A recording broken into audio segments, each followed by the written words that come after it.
คุณภาพของฉันให้บริการดูแลอาการเจ็บป่วยเล็กน้อยจะปวดหัวปวดข้อเจ็บกล้ามเนื้อมีไข้ไอเจ็บคอปวดท้องเสียหรือผดผื่นคันเข้ารับบริการที่ร้านยาได้แล้วเภสัชกรจะคัดกรองอาการเบื้องต้นรับยารักษาตามอาการไม่เสียค่าใช้จ่ายใดๆสอบถามเพิ่มเติมสายด่วนสปสช1330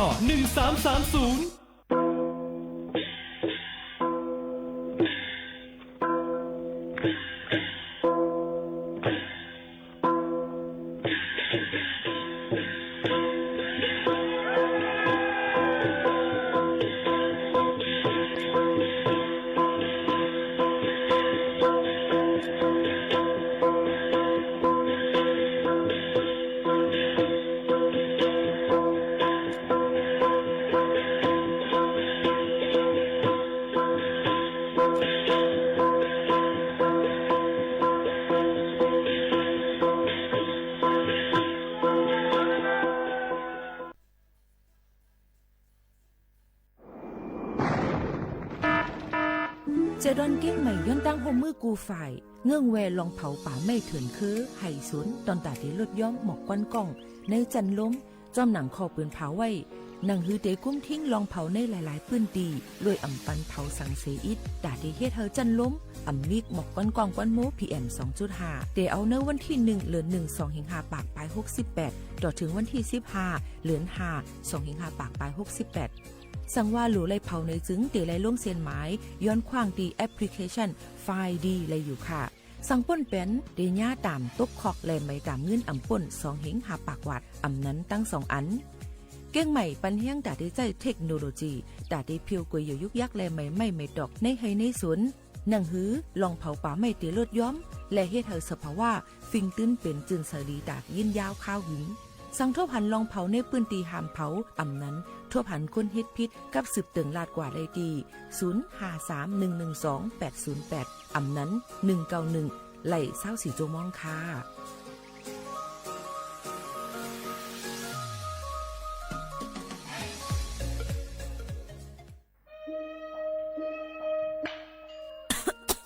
จ่องว่นเมียน5จันล้มถวยเจอเซียนเซิงมันหายกว่าแล้วเมื่อก่อนเฮายังเลยสุดล้มถวยเจอเลยเต็มปอดอยู่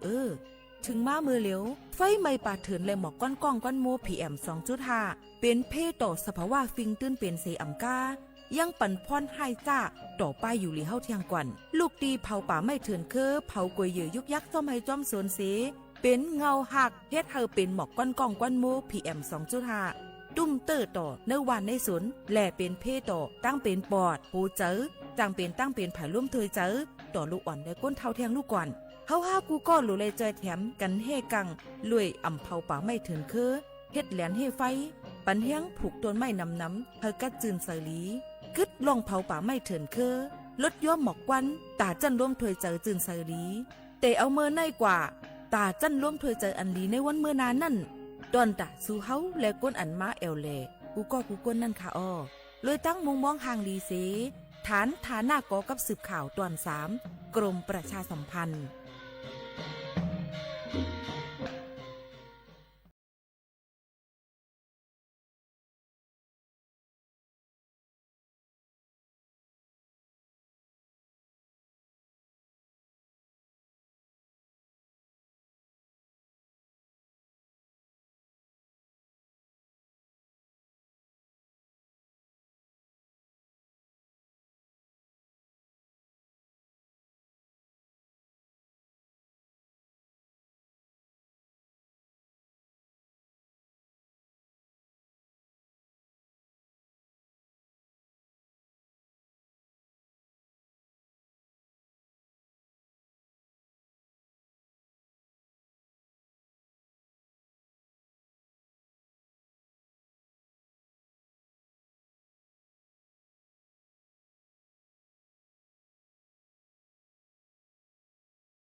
เหมือซุงค่ะเหมือซุงพี่น้องพุงยินถ่อมเสียงไต้ตั้งเสียงกูก็กูกนค่ะเฮาค่ะทบกันตีเนอร์ตอนกัน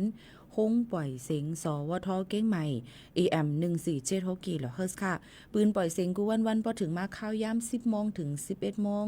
กลางเนอและกลางค่ำอยู่จอมขาวโมขาวน้นหบทบจอมกันที่ในสิตอนตาในวันเมื่อในก็ถึงมาเหลือน4เหมือ7ค่ำปีใต้2 1ปากปลาย19ปีก็จ่า1เฮง3ปากปลาย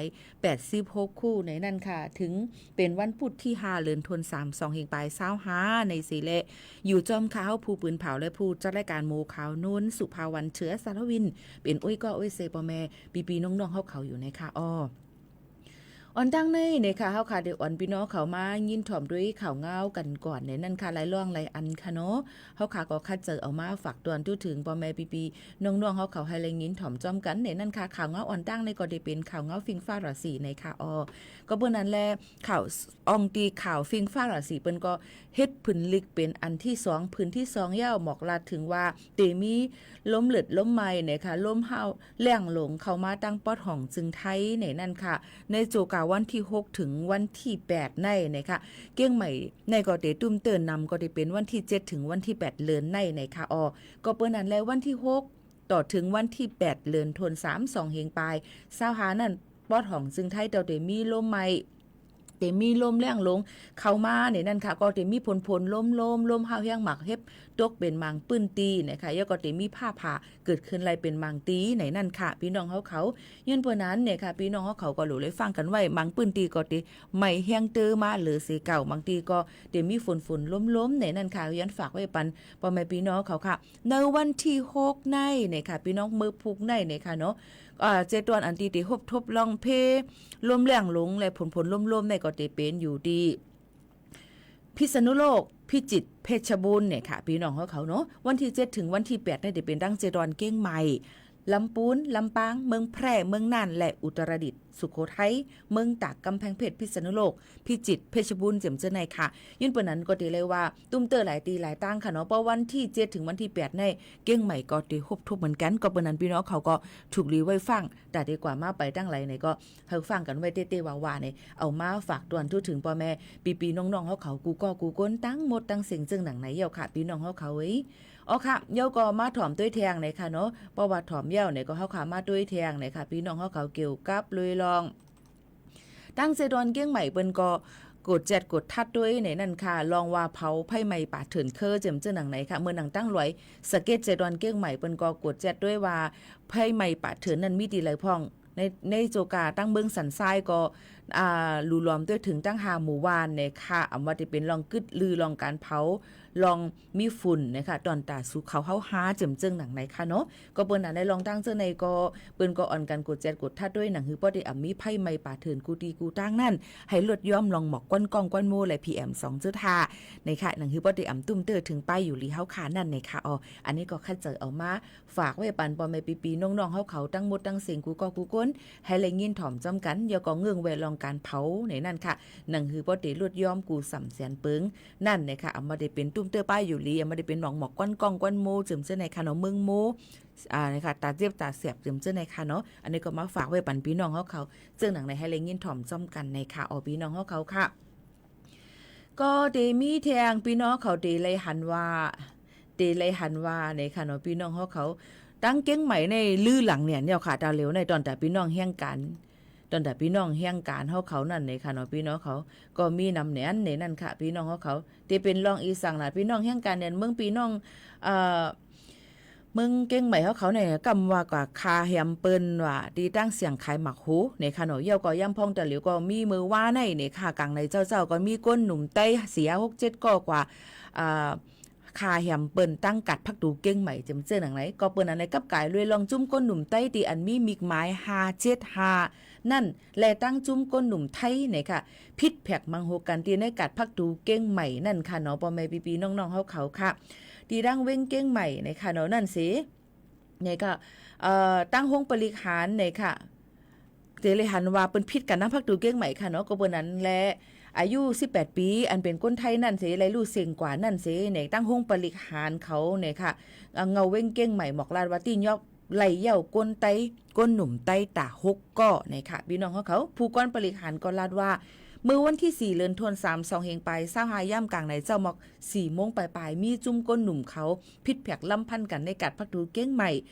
ตีรังพระสิงห์เว้งเก้งใหม่ไผ่ก้นหนุ่มไทยก้อนหนึ่งอายุ18ปีย่ามีเตียงสีไหลลู่เสียงอาศักสายใจกว่าเกี่ยวเลยลองในเจ้าหน้าที่ไหลจอบจ้ำลำจอมเสตียอบไว้ไหลก้นหนุ่ม6ก็ในเขานั่นตั้งเสียงมีไว้อยู่8ก็เทียง2ก็นั่น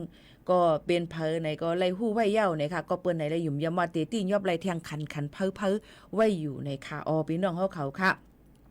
เจ้าหน้าที่ขึ้นสืบลาดว่าเจอเขาเป็นก้นหนุ่มใต้อันมีมิกหมาย575เขาอยู่ที่เร็วกันกำพองอยู่ที่สันซ้ายกำพองก็อยู่ที่สารพีกำพองก็อยู่ในเมืองเสมาจุตุมกันเจอเขาก็ยอมภาวะเลยเตียงก้นตายว่าเจิงหนังในอยู่เย้าค่ะก้นหนุ่มไทยก็หนึ่งอันอยู่ภายก็อันยา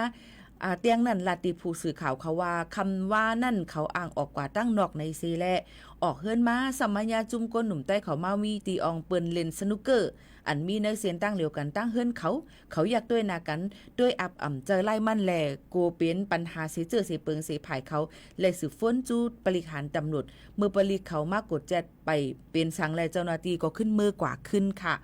ไหวเสเขาออกกว่าตั้งนอกปอกมากขึ้นซ้ำขึ้นมายาโดหน้ากันตั้งจุ้มนั่นแทงเมื่อเขาเมื่อหนังว่าเขาห่านเจอกันนั่นค่ะเนาะปอแม่พี่น้องเขาค่ะโยก็ไล่พิษหมอกันในเขานั่นแลนกว่าเอาควันเล็กมาตาติเฮกังตูภายเขาสัญญาลำเตียงแหล่ไล่แลนปลายกว่าในกัดพักดูเก้งใหม่ก็ตายนั่นขึ้นกว่าแป๊บมกเหนือจัน2อันเป็นอองลุ่มกองกัดนั่นภายปุ่นเอามิดลำเตียงหลายๆลู่ตายกว่าเนี่ยค่ะตั้งภายก้นหนุ่มใต้เขาแต่ก็ตอบขึ้นตีเจ้านาตีจึงหือแต่ก็ในข่าวหันเตรียมมาจึงหือค่ะเนาะเป็นหือก็ป้อเป็นใต้ในจึงตรงวงไทยป่องเสว่าเป็นก้นยันเมืองกวยเย้าในเสออนกันเซเนต่างตั้งพิดว่ามาอยู่เมืองเปิ่นมาก่อการให้เมืองเปิ่นมาเฮ็ดให้เมืองเปิ่นมาหิมการเปิ่นเจ็มจังได๋คือเสเป็นปัญหาใหญ่หลงยามพองตะหลิวตอนตาเฮาคาเจ้าคืออันเป็นก้นไตและเจ้าคืออันลูกมาตั้งเป็นแห่งการจังได๋ค่ะเนาะก็ตีอยู่หยับกับกินขันจะเลยเจ้าหน้าที่เขาก็ลงกฎแจเฮาแห้งอองตีอยู่ด้านเศร้าอองตีเฮ็ดการอองตีหลายๆตีค่ะนะก็เปิ้นนั้นลองตั้งจังได๋หนังหือมันปกติลดยอมนั่นเฮาคาหลูเลยมออยู่มอกินในเฮาคามาปืนเผาปันพี่น้องเขาอยู่ได้ถ่อมก้อนึงขึ้นกับสืบปืนแพปันเทียงเสกัมในหนังหือเขาขาป้อเตอยู่ง่ายลมเจอดอนดาดังเมืองจึงไทยในยังพองตะเหลียวมังก็ไปมีวัดมีไว้เต็มโทนมังก็ตึงลงจือเสียนสายหมายไว้กุ้ยในนั้นค่ะเพราะว่าปืนแค่เอาตามตั้งพี่เท่ามาไหนวัดไว้สู่เต็มทนอองตีเอาไว้ขวางเหตุการณ์ไปมีเจ็มจะในเตย่าไม่ตามเงินตุกขอกเสียมก้าตั้ง2อันและปืนที่ส่งปอกมือขึ้นตั้งเฮือนค่ะก็ปืนนั้นค่ะพี่น้องเขานั่นไว้ลองนักหนาเกี่ยวกับไปลองอยู่เศร้าเมืองเปิ้นนั่นเสกัมไหนข้าเจอเอามาฝากไว้ปันพ่อแม่ปีน้องๆเขาให้เลยยินถ่อมจ้อมกันซึ่งหนังไหนค่ะเนาะพี่น้องเขาค่ะหนังฮือบ่ได้อยู่ง่ายลมเจอในนั่นค่ะเนาะลองตั้งจะในกำว่ากะเฮ็ดให้ดีเปิ้นว่ากำมากว่าที่นันตีในว่าเจิมซึ่งหนังไหนค่ะเนาะลองตั้งจะในคือมันเป็นค่ะเนาะพี่น้องเขาค่ะแล้วก็เฮาฟังอยู่ฟังกินกันจ้อมไหนเอามาฝากไว้ปันปอแม่ปีน้องๆเขากูก็กูก้นเจิงหนังไหนเย้าค่ะหรือใจถ่อมด้วยเพียงความมันหูถูกใจกันกว่านกำขึ้นมาถ่อมด้วยข่าวเงาแลเฮาค่ะได้มาอ่านข้อความอันที่พี่น้องเขาตรงตักกันเข้ามาหลายตีหลายตั้งเอามาได้เป็นตั้งFacebook สวทเก้งใหม่ AM 1476 kHz และตั้ง TikTok อีกป้าดังกับสืบกันเข้ามาหมายโฟน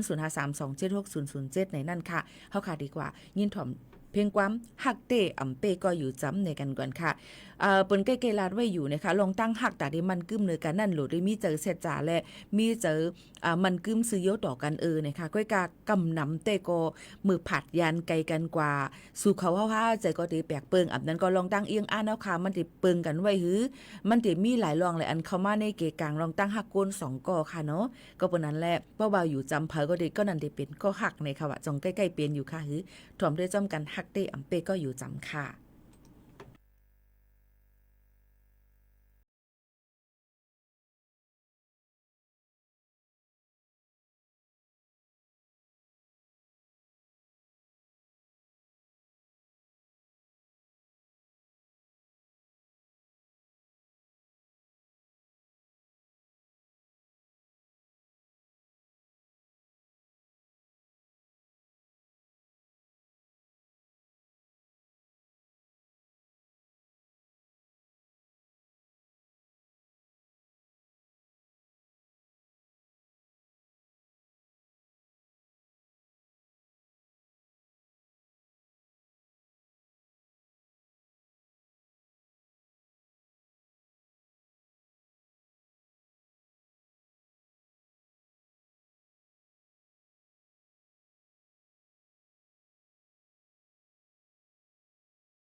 อ๋อค่ะพี่ๆน้องๆเขาค่ะเลยยินถ่อมเพลงกว้ามกว่าค่ะเนาะก็มาฝากตอนทุกถึงกันค่ะมาด้วยเที่ยงเลยค่ะไม่ซุงค่ะใครย้อนกว้าม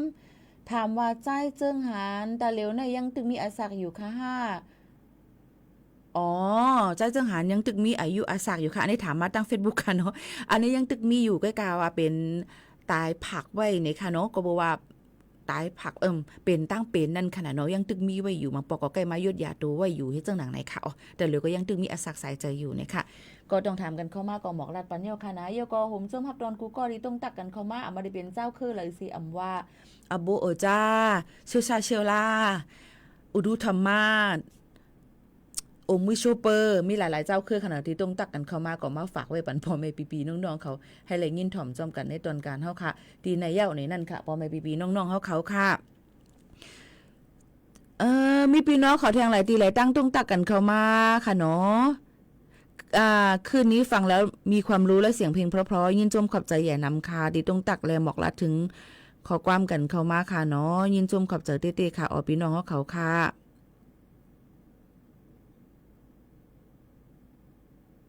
เฮ็ดอีสั่งอยู่ค่ะออกห้องปล่อยเซ็งเก้งใหม่ค่ะเนาะอยู่ไว้ดี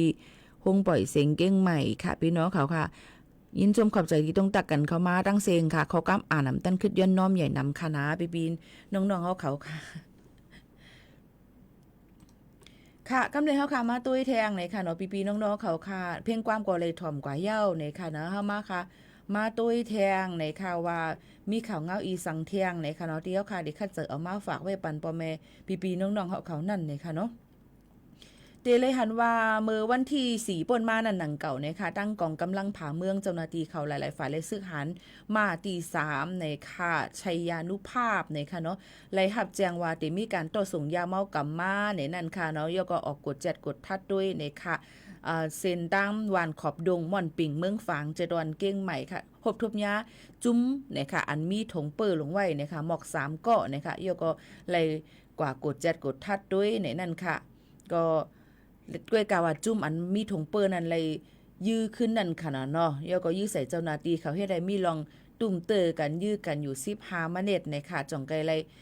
จุ่มที่2จุ่มเสเลยเข้ากับกดแจ๊ดเสด้วยในค่ะทั้งหมดมีอยู่4ธงตั้งในมีอยู่ยาเมากำในนั่นค่ะยามา1ธงมีอยู่100,000 เม็ดโฮมกันเต็มมีอยู่400,000 เม็ดค่ะหบทบจุ่มสังอันค่ะเนาะบาดเจ็บนั้นก็ลู่ซุ่มหังในนั่นค่ะสืบนั้นมาเที่ยงไหนก็ยังมาเที่ยงเนี่ยค่ะเจ้าหน้าที่เขาก็มือไหว้วันมาเนี่ยค่ะโยก็ขึ้นมาหมอกละถึงวันในปืนตีนั่นเนี่ยเอาของกลางส่งกว่าที่ตั้งสพเมืองฝางตอนตาที่เฮ็ดจำหนังปักเปิงใหม่มีปืนตำวางไว้นั่นในนั่นค่ะพี่น้องเขาอันนี้ก็เอามาฝากไว้ปันพ่อแม่ปีน้องๆเขาให้เลยยินถ่อมจอมกันในตอนการเขาค่ะซึ่งหนังไหนค่ะเนาะพี่น้องเขาค่ะโยก็ตั้งเจดตั้งเก้งลาวก็เหมือนกันในค่ะเนาะก็ที่ยอบไหลเหมือนกันตั้งเมืองหน้าในนั่นค่ะเนาะตั้งสวนลำไยนั่นทบๆย่ายาเทียง200,000 เม็ดในนั้นค่ะย่ำพองตะเหลียวก็ตีเลยว่ามีคนเฮ็ดลองพิษปักเปิงหมายมีนำหนามาได้เป็นลองยาเมากำเอามาได้เป็นลองการกล้าขายออนไลน์อันเฮ็ดพิษปักเปิงหมายมีเย่าก็เอามาได้เป็นลองหยอกเลียนกันจ้าเพี้ยนเนื้อออนไลน์จึมซึ่งหนังในค่ะเนาะพี่น้องเขาค่ะในก็ถูกรีฟังไว้เตะเอาเมื่อเลินเตะเอาเมื่อเลินวันที่1เดือน12เฮงปลาย25ปีกายป่นมาดอกถึงย่ำพองตะเหลียวค่ะในจุ่มกองกำลังผ่าเมืองเขานำตียอบไหลมีอยู่1ปากปลาย70ปอกตียอบไหลก้นก้นต่อสูงมานั้น1ปากปลาย77ก่อเนี่ยค่ะตีไหลของกลางยามาไหลอยู่68 ล้านเม็ดค่ะเนาะเฮโรอีน1ปากไว้43กิโลกรัมยาไอฮาเหง3ปากกิโลกรัมฝิ่น 1.2 กิโลกรัมและเคตามีน2ปาก35กิโลกรัมนะคะโยก็มีลองตุ้มเตอร์ตั้งเจ้าหน้าที่เขาตั้งหมด26ปอกนะคะจุ่มกายานั่นก็ตีลูกตายกว่า8เกาะนะคะอันในตึกมีหูหูมันติเอามือเดือน10มาเดือน10 11 12เดือน1เดือน2เดือน3คณะกุ้ยนั่นค่ะเนาะลองตั้งเจอในก็ย่างพองแต่เหลียวจอมพองหลงตั้งเบิ่งซึ่งไทยเปิ้นก็หมอกปืนเผาไว้ว่าเอามาได้เป็นรองการกล้าขายพิษปักเปิงหมายมีน้องยาเมากำเอามาได้เป็นรองเลียนยาไฟฟ้าเอามาได้เป็นรองจุ่ม call center หยอกเลียนใจแผ่นเนื้อออนไลน์มิจฉาชีพเขาจิมเส้นนั้นค่ะเนาะโยก็ลองเปิดหมายเยเงินอันเปิ้นห้องว่าบัญชีมาอันเป็นเปิดจื้อเฮาเยาปันต่างก็เจอเช่นนั้นเปิ้นติที่ยอบไฮไลท์โยก็ติเอาตามตั้งพิษให้ถึงที่สุดในนั้นค่ะลองตั้งเจอในก็เป็นข่าวเงาที่มาฝากไว้ปันพ่อแม่ปีน้องๆเขาให้อ่อนกันฟังโยก็อย่าไปกว่าเฮ็ดพิษลองปักเปิงหมายมีในค่ะเนาะเอามาฝากไว้ปันพี่น้องเขาซึ่งหนังในค่ะเอาพี่น้องเขาค่ะ ลือเฮาลือใจถ่อมด้วยแทงเพียงความหวานหูถูกใจอันพี่น้องเขาย้อนกันเข้ามานั่นกันก่อนค่ะเนาะย้อนกันเข้ามาอันเป็นเพียงความว่าปือหักอันเป็นนั่งน้องๆห้องไว้สืบนิ้นถ่อมจ้อมกันค่ะสังว่าถูกใจไรใจอำนั้นก็ใครต้องถามกันเข้ามาไลค่ะเนาะดีดังห้องปล่อยเสียงเฮาค่ะ AM 1476กิโลเฮิรตซ์ข่าวย้ำ10โมงถึง11โมงกลางในและกลางค่ำนะคะปืนปล่อยเสียงกว่าตั้งเรดิโอออมล้มปืนปล่อยเสียงกว่าตั้งออนไลน์ปืนกว่าดีดังแฟนเพจ Facebook เจิมเจ้าหนังหลายๆตีหลายตั้งมือกันกว่ากำเหลวในนั่นค่ะอยู่ดีว่าพี่น้องเขาสนใจแล้วก็มาถ่อมในตอนการเฮาค่ะในค่ะ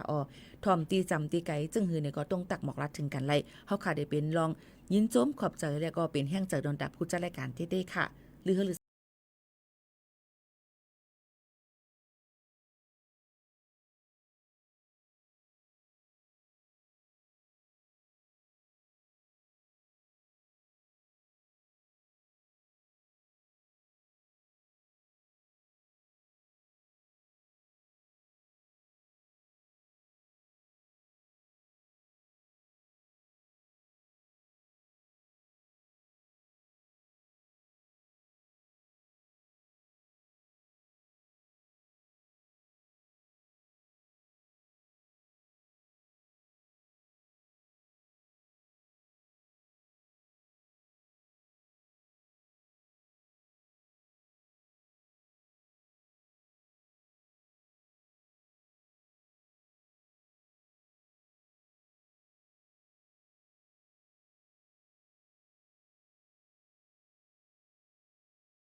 ห้องปล่อยเสียงเฮาค่ะเป็นที่ห้องปล่อยเสียงเก้งใหม่ AM 147 กิโลเฮิรตซ์ค่ะเนาะเมื่อในเฮาค่ะเลยลาดกว่าเกี่ยวกับไปลองข่าวเงาฟิงฟ้าราศีค่ะเนาะว่าวันที่6ต่อถึงวันที่8จิมเจอในๆค่ะฝนล่มๆเตลงหลายๆปื้นตีค่ะเนาะวันที่7เก้งใหม่ก็เตเลยหับค่ะเตเลยย่าเหมือนกันนะคะเนาะฝนล่มๆหมักเฮ็บตกผ้าผาพันหลังจิมเจอในโหลเลยฟังกันไว้เตถามว่าจ่องตกกูตีหาไหนมันก็อ่ำใจว่ากูตีหนังเก่าฝนก็อ่ำตกโตฟ้าค่ะเนาะ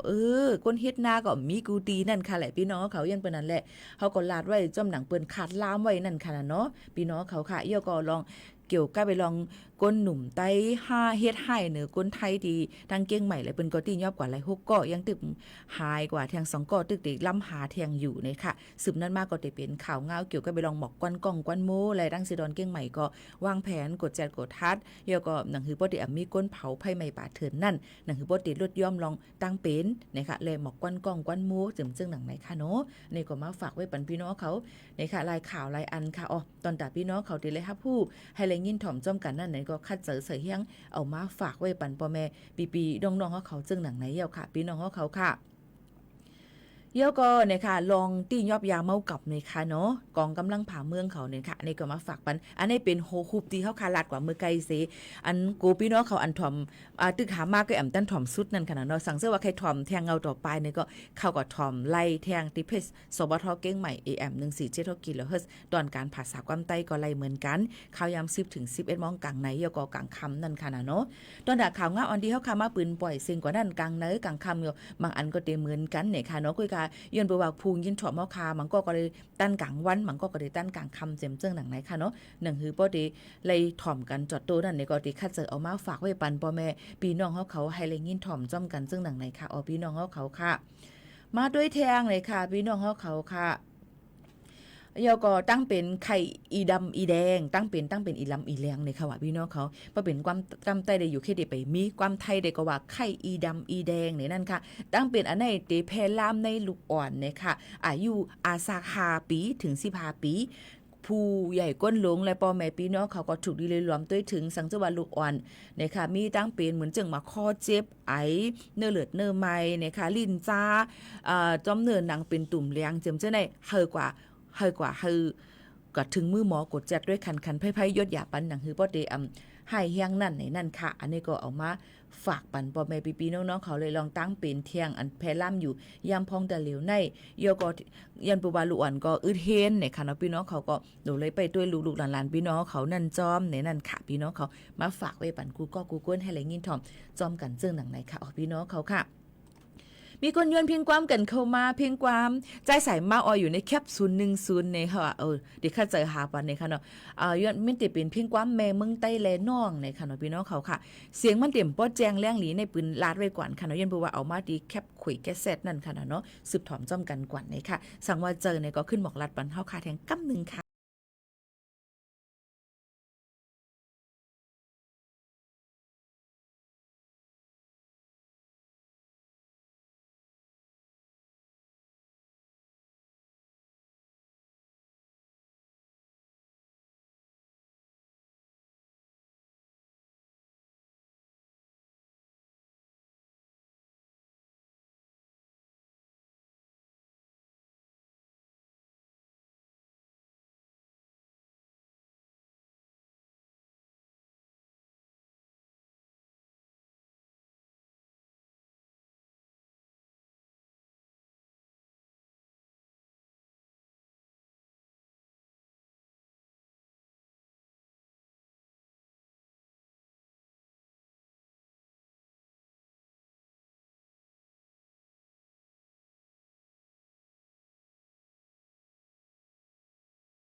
ค่ะพี่น้องเฮาเขาค่ะยินถ่อมเพลงความกับจ้อมกันค่ะเนาะโยก็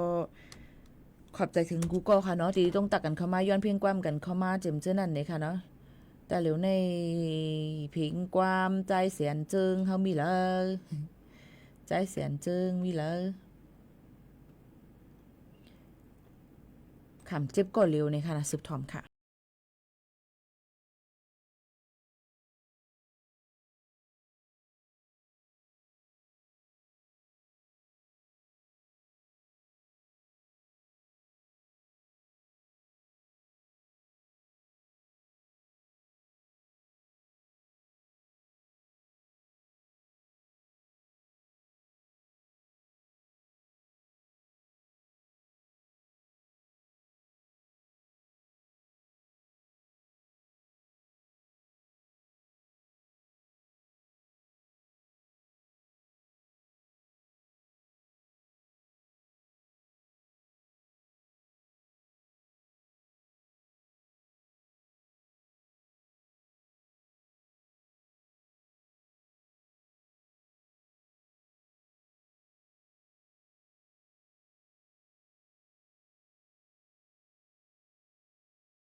ซึ่งค่ะเนาะพี่น้องเขาค่ะฝากว่าย้อนมาก็มาเปิดปันพี่น้องเขาเลยยินทอมในตอนการเฮาค่ะที่ในเนี่ยค่ะมันก็ว่าทรงเกียกเนี่ยเนี่ยค่ะก็ยินจมค่ะเนาะทรงเกียกความโหแล้วอันที่มันลำเสียงไทยลำเสียงเค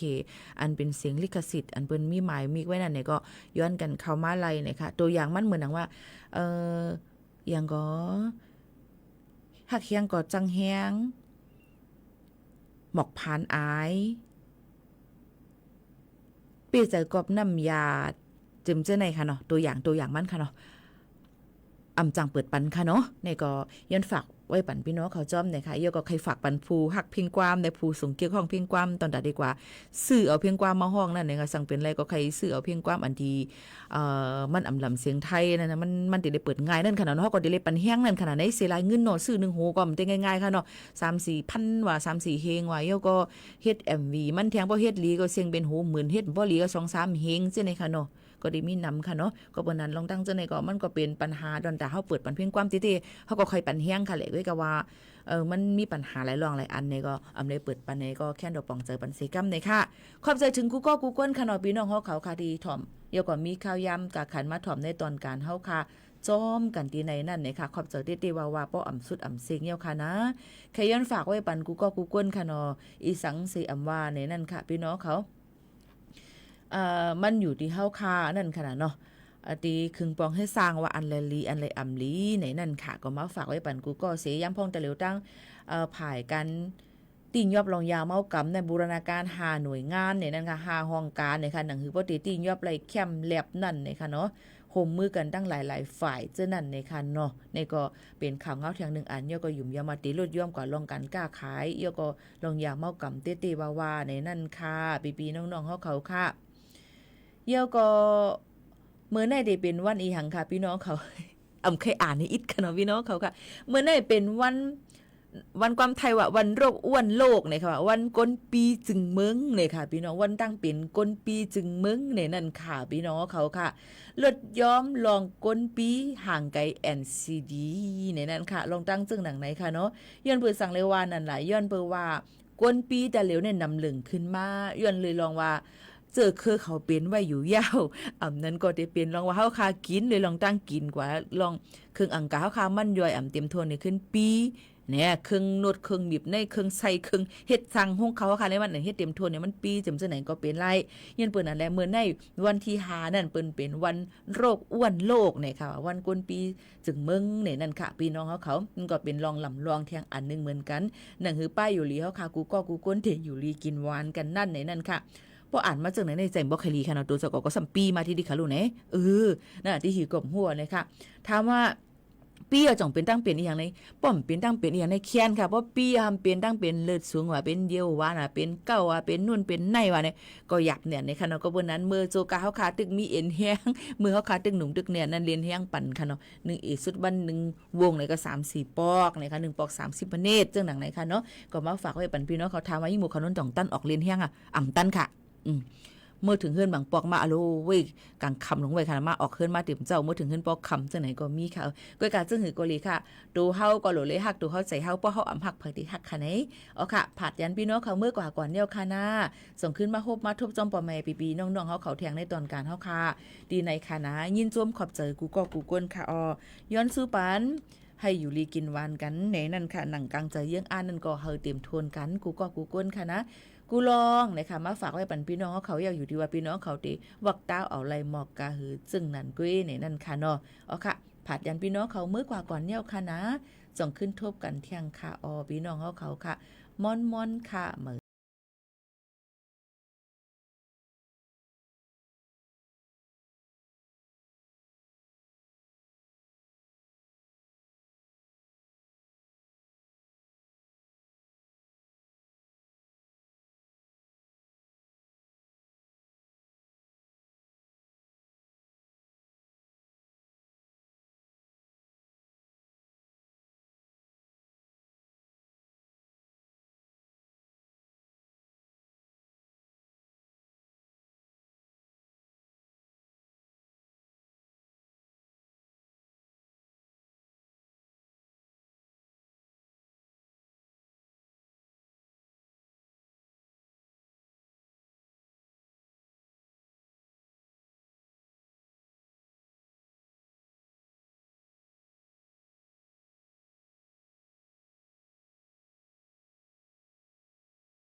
ค่าฝุ่น